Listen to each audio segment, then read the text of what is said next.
بنحب بعض بقالنا 4 سنين في الجامعة، والولد مؤدب ومحترم ومتفوق ومتدين. اتقدم لي، بابا عامله بمنتهى الإهانة وطرده. خد الموضوع على كرامته وبعد وسافر واشتغل، ولكن كنا على تواصل ووعدته ان استناه، وفعلا استنيته. ولما رجع معاه فلوس ماديا مرتاح وتقدم لي تاني، بابايا اتعاملت معاه بمنتهى الاحترام والأدب والترحاب، ولدرجة انه بيجي عليا طول الوقت عشانه. ولكن الولد اتغير معايا وبيحسسني ان انا بيعة وشروة، وناسي السنين اللي انا استنتها له، وناسي كل حاجة، وبيعاملني بمعاملة بابا.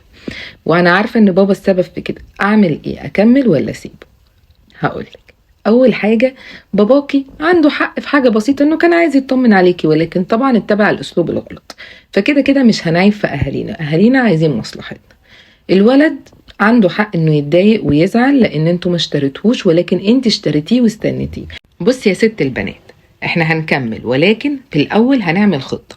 هنقرص ودنه، وهتبعدي وهتقولي له انا مش مرتاحة، وانا مش حاسة ان سنيني دي اتقدرت، ومش حاسة ان الاحترام والتقدير اللي بينا والحب والمودة، وان انت مش بتراعي ربنا فيا، وده كان مهم عندي اكتر من الفلوس، لان الفلوس دي ما كانتش فارقة معايا من 7 سنين لما استنيتك. هنقرص ودنه، ولكن مش هنبعد عنه، هنهدده ان احنا هنسيبه عشان يفوق لنفسه ويرجع يحترم. ومعلش قدري، هو